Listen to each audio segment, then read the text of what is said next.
Nestor, glad to have you here for a quick minute. Just, tell us a little bit about how your season has been going. I know there's been a lot of ups and downs, but how you've been battling through all of that. Yeah, it didn't come off to a good start. Through about 60 innings. ERA was a little inflated, but I got hurt. And I was on the IL for about 60, 65 days. Eager to come back, eager to pitch. I threw last Saturday in New York against Houston, and unfortunately got hurt again. And I was looking forward to coming here and pitch. I was supposed to pitch today, but I couldn't throw a baseball. My shoulder was hurting too much, and felt like it was the right decision to tell the team and take some time off. Nestor, how do you battle through all of that? I know it's physical, but it's also mental. How do you balance both? Yeah, I mean it's more mental than physical, to be honest. I think the physical part, you already get through that, during spring training and all the off-season work that you've done. Mentally, it was tough to stay locked in every single day, to do your stuff every single day, and to know that this game is, full of failures. Even though, you can succeed and perform day in and day out, but there's that one day that you always doubt yourself, but it doesn't go right.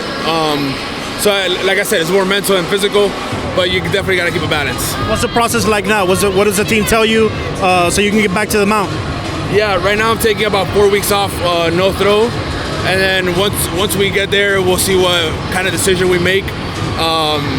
Hopefully we're in a run for the playoffs, and I can come back and hopefully be an important part, at least to the bullpen, if I can't start games. Right. Nestor, a lot of people were hoping to see you pitch here in Miami. What does that mean to you to come back to the 305?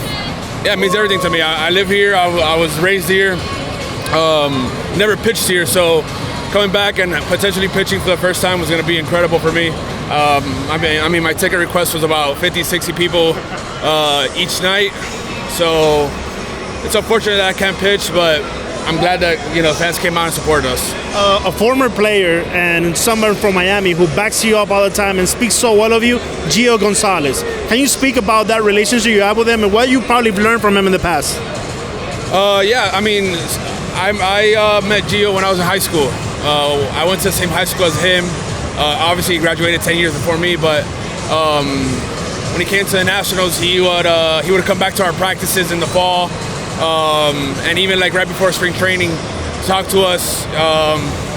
He donated a lot of stuff to us, so it was always cool to see a left-handed pitcher from Hialeah make it. So it gave me kind of that inspiration to keep going and to keep following his steps. And one of the most important things he told me is like, I told him I always wanted to be like him, and he's like, hey, just try and be the best version of yourself. That's the only thing you can control. That's the only thing you can do. There's already a Gio Gonzalez. There's already a Cesar Sabathia. These guys are already there. Try and be the best Nestor Cortes you can be. So that's a lesson and something that he told me that stuck with me until today. Do you feel like with the work you've done so far, you've kind of made that name for yourself?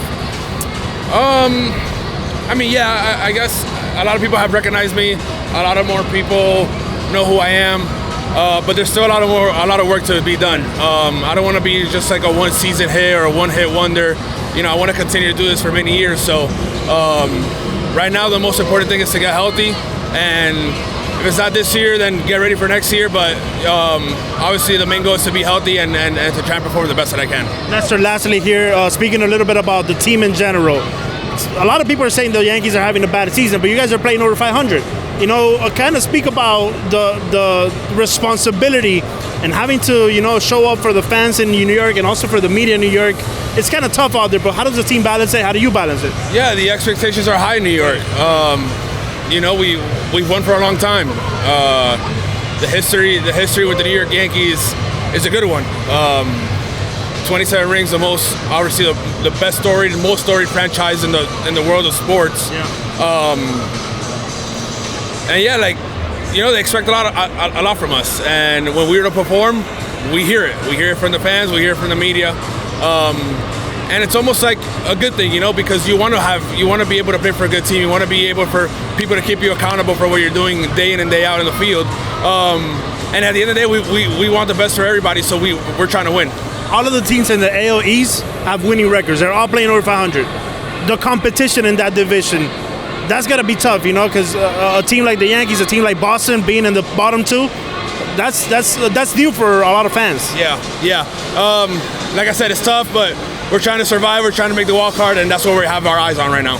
Nestor, talk to a little bit, a little message, un saludo para la gente de Miami que tanto te está siguiendo. El saludo para la gente de Miami. Espérate. Somebody te está saludando. Un saludo grande para la gente de Miami, la gente de Hialeah, la gente cubana.